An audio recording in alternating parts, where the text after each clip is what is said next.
I have a file folder so you have easy access to all of the different manipulatives and tools and charts that you need, or for your students to retrieve these different tools when they're revising and editing their own papers. You may want to make several of these file folders, one for yourself for instruction and then one for each table group.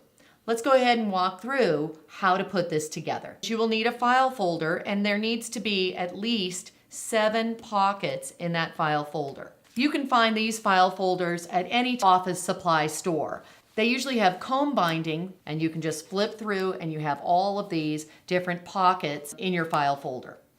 We have 3 basic sections in this organizer. So when we're revising and editing, there's 3 major components to revising and editing: ideas and organization, revising and editing at the sentence level, and finally, revising and editing for conventions. For ideas and organization, you will only need 1 pocket. For sentences, you're going to need 3 of the pockets in your file folder. And for the conventions, you will need 3 pockets. Hence, there's our 6, 7 different pockets for the entire file folder. Let's look at the first section, ideas and organization. 1 pocket. I open up my file folder, and my first pocket is for organization and ideas. And what I have in here are the bookmarks that we use in order to circle and label the parts when it comes to revising our papers for organization and ideas. All the different bookmarks, one for narrative, one for opinion writing, and one for informative and explanatory writing, are in this pocket so that students can easily access the correct bookmark they need when revising and editing for ideas and organization. I've shown you the first pocket, which is just for organization and ideas, and that has the bookmarks. The next 3 pockets, 1, 2, and 3, will be for the sentences level. The first pocket is for your manipulative flipbook, complete sentences with varied lengths, and inside that pocket are all of the instructional charts when teaching the lessons for the complete sentences with varied lengths. The second pocket for sentences, I have my sophisticated word choices manipulative students follow in order to fix their sentences at the sentence level, and then you have all 4 instructional charts there in that pocket as well for you to pull out whenever you're teaching one of those skills. I put my charts and I put my manipulative back in the pocket when they're not in use, and I pull them out when I need them. Let's go through the third pocket for sentences. Here's our pocket for revising sentences for transitions. We have our Smooth Transitions Accordion booklet. And there were many different lessons that we taught for different types of transitions.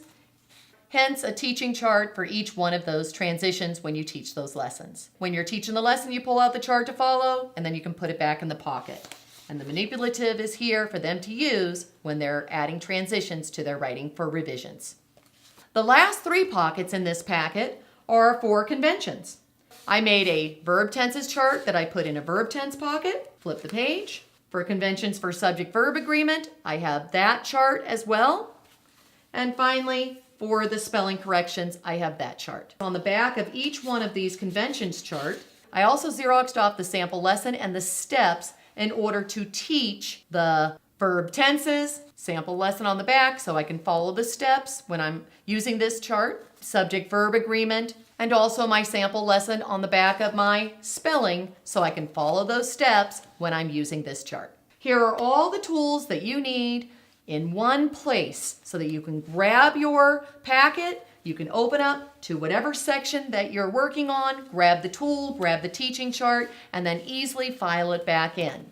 Again, I would make one of these for your instruction, and as the students are learning these different tools, I would have in a table group these tools and charts in a file folder packet as well for them to easily grab and access when they are independently revising and editing their own papers. Next, I'd like to talk about conferencing. You've taught all these revising and editing skills. You have all these tools and manipulatives. How do you conference with the students? Many classrooms have either 20 to 36, 38 students in them. And conferencing many times means that we're meeting with students individually to conference with them and give them feedback about their writing. That means that when we talk about feedback, we're not going to have the amount of feedback that we need to give students to help them improve their writing if we're meeting with them one-on-one. So this is what I suggest that you do.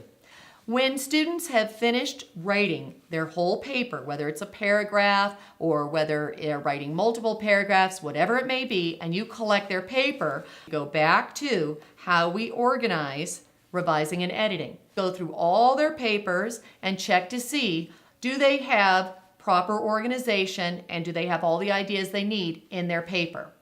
They've already done circle and label the parts, and you're collecting their paper to go back and check on their organization and ideas.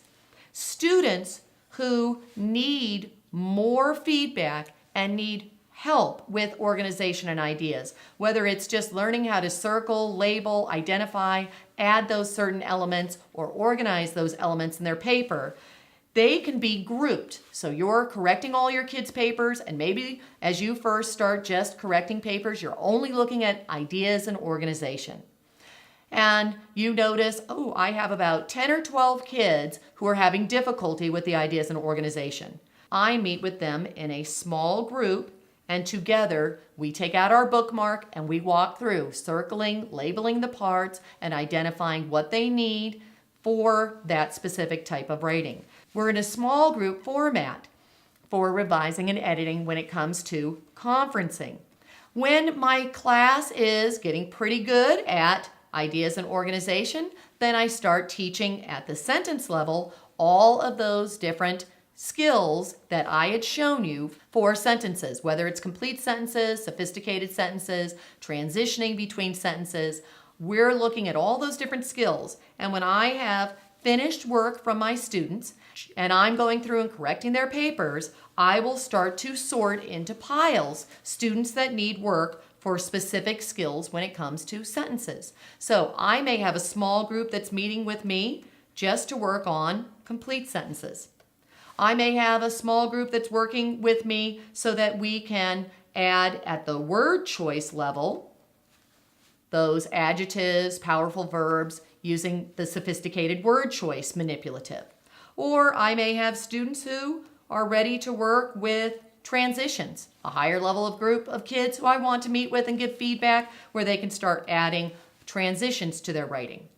I want to group kids by what they need when it comes to feedback with their finished piece of writing, and that way I could work with a small group. I could have 10, 15 kids there because they're all focusing on the same skill. Why meet separately with individual students when you're really working on a skill? So we would focus in a small group with students that need help with those specific skills. Same thing goes with conventions. If I have students who need subject-verb agreement, who need work with tenses, or who need feedback for their spelling, then I will meet with those groups of kids in small group and we will walk through those steps together.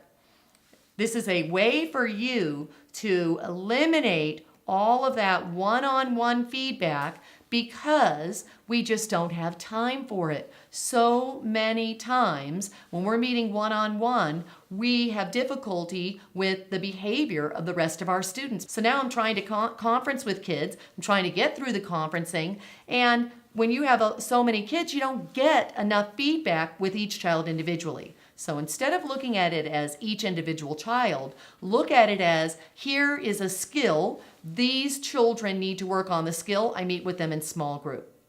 We covered ways for you to take all those charts and manipulatives and organize them into a handy packet folder so that you can access them for instruction and students can access them to revise and edit their own papers.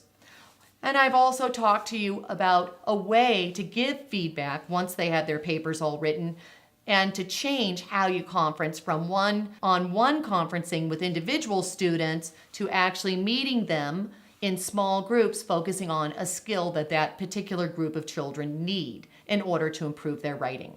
That means all your kids will have more opportunities for feedback instead of waiting for a long period of time before they can actually meet with you. I hope this entire section of all my tools and charts, manipulatives, conferencing, organization ideas, I hope all of this helps you with your writing instruction in your classroom so that you feel as if you are able to teach your children, give them feedback, and finally slowly release the skills so that they apply those skills independently.